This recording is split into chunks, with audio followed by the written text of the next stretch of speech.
Hello everyone, welcome to Inconvenient Truths. I'm your host, Jennifer Zeng. The fact that Linda Shen, an aide to the governor of New York, is a CCP agent shocked many Americans. In fact, comprehensive infiltration and control of the United States is part of the CCP's global strategy. Today, we'll use a series of articles from the New York Times as an example to illustrate this issue. Due to the need to present many facts and pieces of evidence, we will discuss this issue in two parts. Not long ago, the New York Times published a series of lengthy articles that wantonly misrepresented and smeared Falun Gong, a spiritual group that has been brutally persecuted by the CCP for more than 55 years, as well as Shen Performing Arts, which was funded by the Falun Gong group. What is the direct and indirect connection between these articles and the CCP? First, let's look at the author of the articles. The main author is Nicole Hong. Her Chinese name is Hong Qianqian. His father is George Hong, a professor at Fordham University in New York, whose Chinese name is Hong Zhaohui. This George Hong is not just a nobody. He's a big name in the CCP. Let's look at the evidence. This is the introduction page of Zhejiang Federation of Returned Overseas Chinese, which mentions that Hong is a visiting professor at Zhejiang University, Jiangxi Normal University, and other Chinese universities, and an honorary overseas director of the Western Returned Scholars Association. Now, let's focus on the Western Returned Scholars Association. This is the homepage of its website. See, the top article is 求是 Journal publishes an important article by General Secretary Xi Jinping. The 4 articles in the headline article section are all about Xi Jinping's important speeches or other activities. People who do not know better will think that this is the website of the CCP's most important mouthpiece, such as Xinhua or the People's Daily. In fact, the Western Returned Scholars Association is an organization directly under the United Front Work Department of the CCP. Let's look at Baidu's introduction of this association. It is also called the Oversea-educated Scholars Association of China, a people's organization with a high degree of intellectualism and united front work, established directly under the leadership of the Secretariat of the Central Committee of the CCP in 1913. It is headed by the Secretariat of the Central Committee of the CCP and directly managed by the Central Committee of the CCP's United Front Work. It is also listed as one of the 22 mass organizations on the website of the CCP's Office of the Central Organization Committee, which means that this is an organization on the payroll of the Central Committee of the CCP. This organization has been called the most powerful association by Chinese media. Former CCP leader Jiang Zemin former Premier Li Peng, who suppressed the student movement in 1989, and the former Vice Chairman of the CCP Central Military Commission, Liu Huaqing, were all once members of it.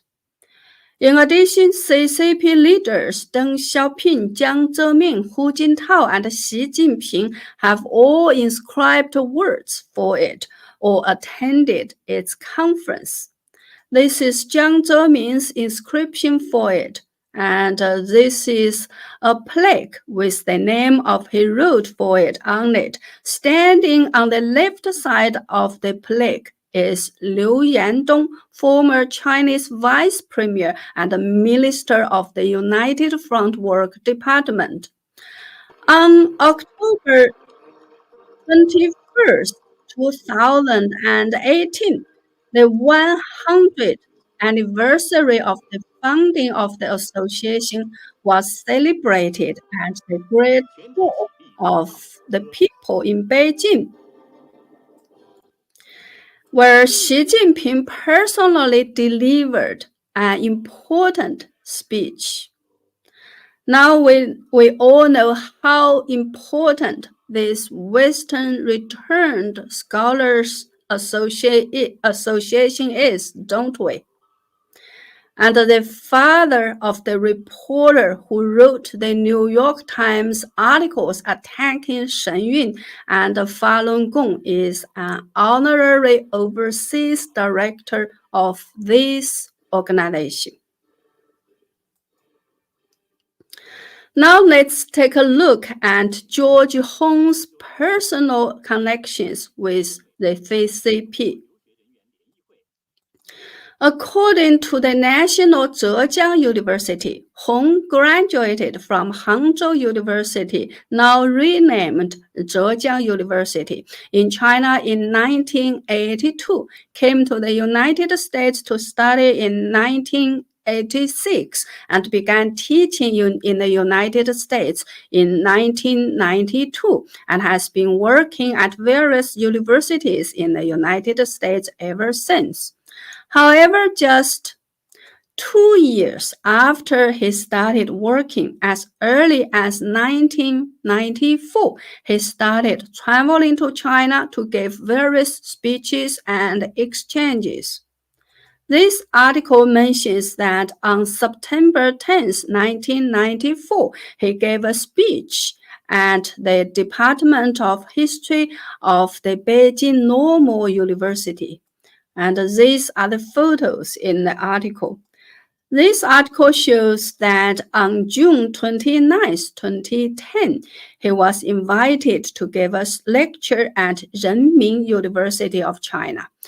As we all know, Renmin University specializes in training senior CCP officials, and many of the CCP's so-called national political mentors are also from this university. This report shows that on June 30, 2010, George Hong visited and lectured at Zhejiang Science and Technology University. These are photos from the article. This report shows that on May 29, 2017, Hong visited Zhejiang Yuexiu University. And these are photos from the article. It can be seen that Hong is an important guest of the CCP and often goes back to China for various activities.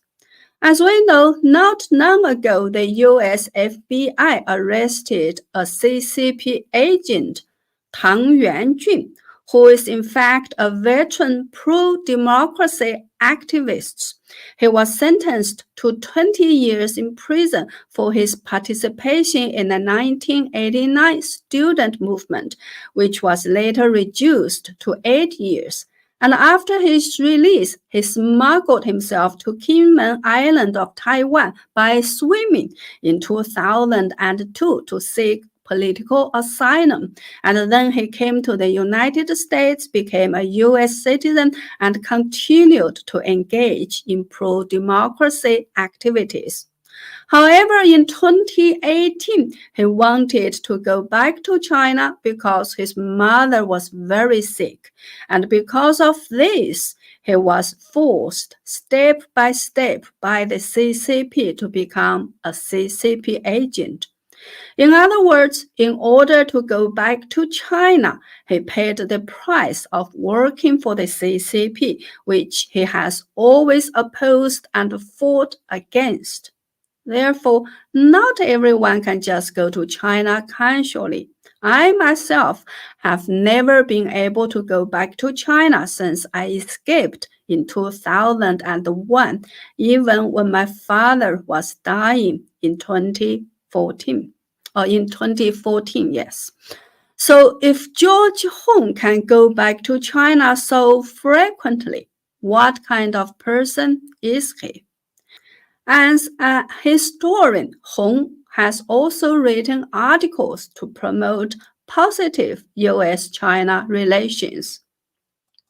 In a long article titled, "Can the Lost China-US Friendship be found again?"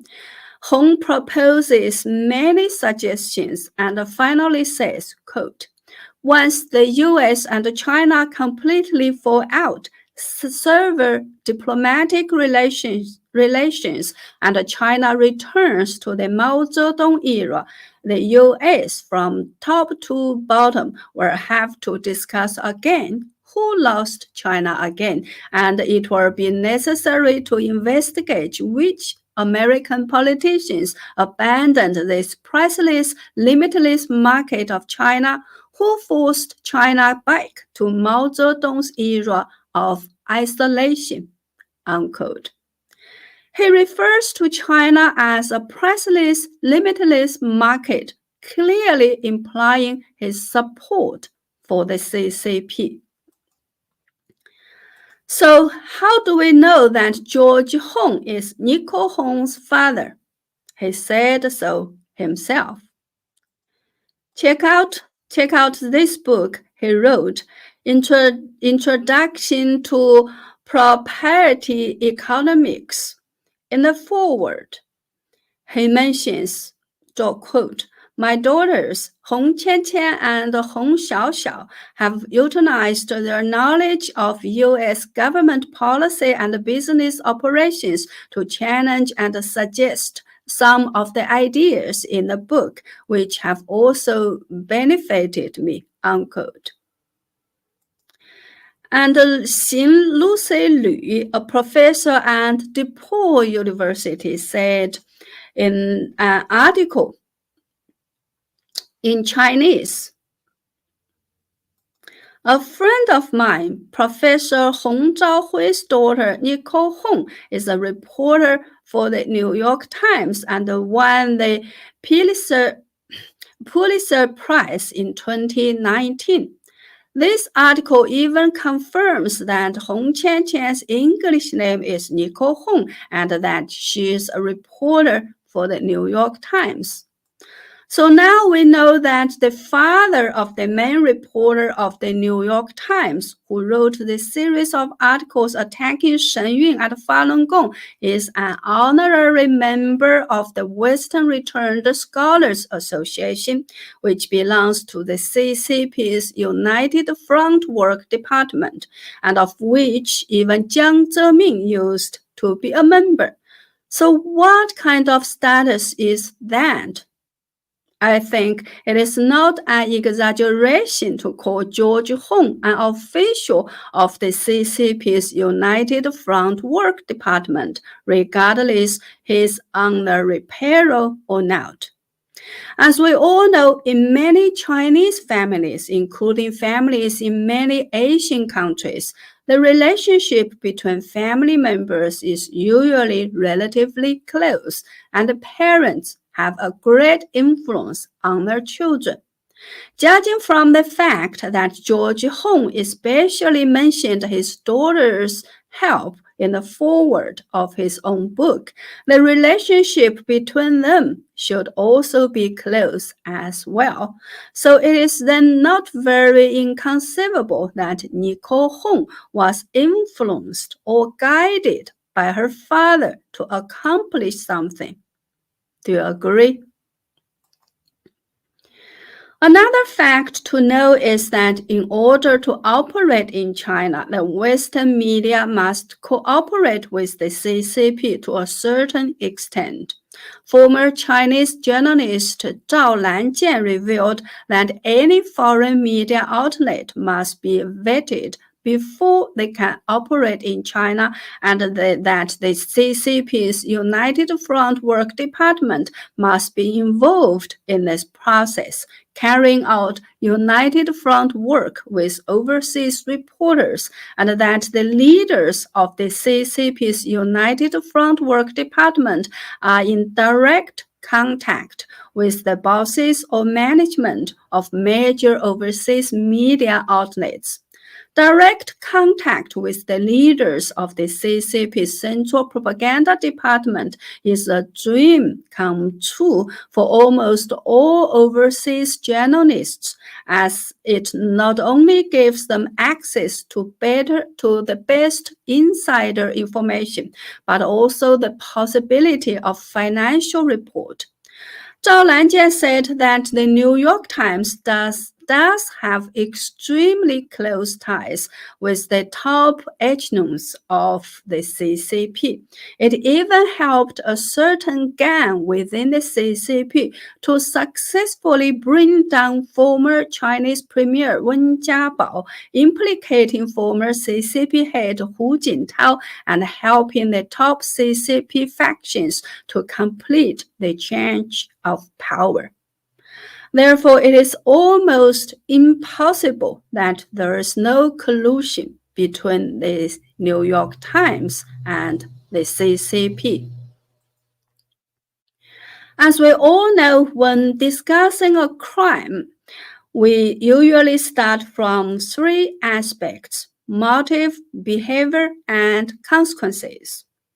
Eliminating Falun Gong within 3 months was the goal set by the CCP in 1999 when it initiated a full-scale crackdown on Falun Gong. If you had lived in China at that time, you would know how much effort the CCP put into achieving this goal. From the point of media propaganda alone, all channels of all TV stations could not wait to broadcast defamatory content against Falun Gong 24 hours a day, including channels that usually only broadcast music or cartoons. Some people were so mad about this because they had no other content to watch that they even wanted to smash their TV sets. Although the goal of eliminating Falun Gong within 3 months has not been achieved, the CCP's original intention has not changed over the years. For example, at least 3 dissidents have recently said that the CCP has made it clear that Falun Gong is their number 1 enemy. Senior dissident Tang Baiqiao said that the CCP once sent someone to the US to find him, saying that as long as he didn't support Falun Gong, he could do everything else, and that they could even provide him with a platform to write articles calling for democracy, and that they would pay him at the highest rate for his pro-democracy articles. A while ago, the FBI uncovered a case of CCP agents, 2 pro-CCP overseas Chinese leaders in Los Angeles, Chen Jun and Lin Feng, who tried to cancel the tax-exempting status of Shen Performing Arts, which was registered as a U.S. non-profit organization. They tried to achieve this by bribing a U.S. IRS official. Recently, a U.S. federal judge dismissed a lawsuit filed by an environmental group against Dragon Springs, a campus in New York State that houses Shen Performing Arts. The man at the center of the lawsuit is Alex Sela, who filed the same lawsuit for 4 times. Before moving to New York, he lived in Tianjin City, China for 15 years, during which time he held a position at the so-called American Chamber of Commerce and had frequent contact with CCP officials there. In January 2019, he set up a so-called environmental committee called NYT at a location about 40 miles from Dragon Springs. A month later, he registered a new company in China called Frontier Environmental Services, and he owns 100% of it. This company is listed as a partner of his New York company NY-Enviro.com. The registered capital of his company in China was 800,000 yuan or 113,000 US dollars. But there's no sign that he has started any business in China. So I highly doubt that this is what the CCP paid him for initiating the lawsuits against Shen Yun's headquarters. I cite these 2 examples to illustrate that the elimination of Falun Gong is still the goal of the CCP, and in order to eliminate Falun Gong in the U.S., they need to take advantage of the various loopholes in the U.S. society and the agents that they have bribed in the U.S. to do so. The reason why the CCP wants to eliminate Falun Gong is that it believes that Falun Gong is a threat to its power, so it wants to keep its power. In fact, the CCP is not satisfied with just retaining its power. It is also expanding globally. That's why it's making such a big move and infiltrating the world. The Belt and Road Initiative, the 1,000 Tenants Program, the Confucius Institute, etc., are all part of the CCP's global expansion plan. Since there is such a large-scale layout, wouldn't it just be natural for the CCP to use it to deal with Shen Yun and Falun Gong? So I would say that the articles from the New York Times are, in my view, just a part of this global deployment of the CCP. Okay, due to time constraints, I'll stop here for today. In the next episode, we'll discuss the so-called whistleblower to the New York Times, the CCP agent behind this whistleblower, and the techniques used in the New York Times articles to distort facts and mislead readers. The content I will expose will all be my exclusive findings. But before you go, please like this video and subscribe for more. Please also visit my website at jenniferzeng.com to sign up for a membership or make a donation. Your support helps me continue sharing the inconvenient truths.